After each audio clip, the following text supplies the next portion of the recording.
The book I will be reading for my first speech is Stephen King's The Stand. Sally. A mutter.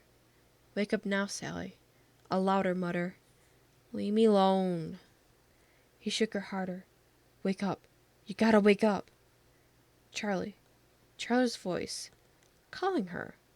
For how long? Sally swam up out of her sleep.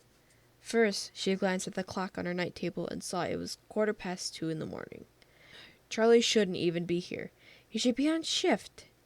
Then she got her first good look at him, and something leaped up inside her, some deadly intuition. Her husband was deathly pale. His eyes started and bulged from their sockets. The car keys were in one hand. He was still using the other to shake her.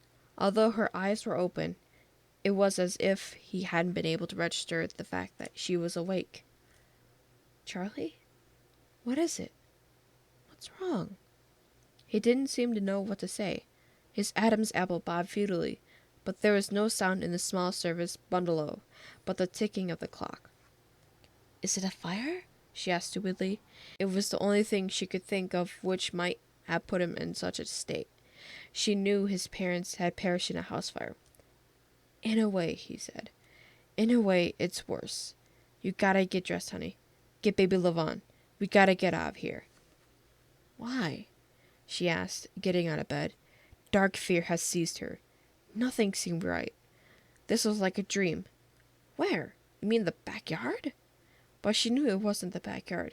She has never seen Charlie look afraid like this. She drew a deep breath and could smell no smoke or burning. Sally? Honey, don't ask questions. We have to get away. Far away.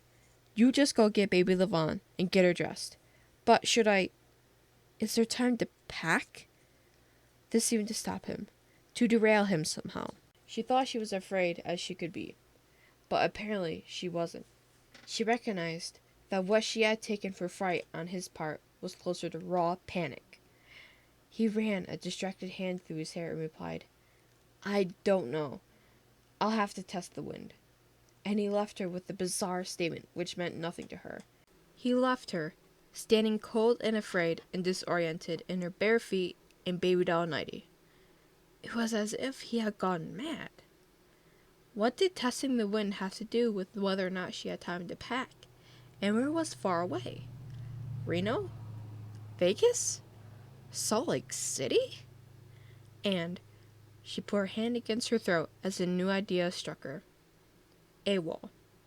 Leaving in the middle of the night when Charlie was planning to go AWOL. She went into the small room which served as baby Levon's nursery and stood for a moment, indecisive, looking at the sleeping infant in her pink blanket suit. She held to the faint hope that this might be no more than an extraordinarily vivid dream.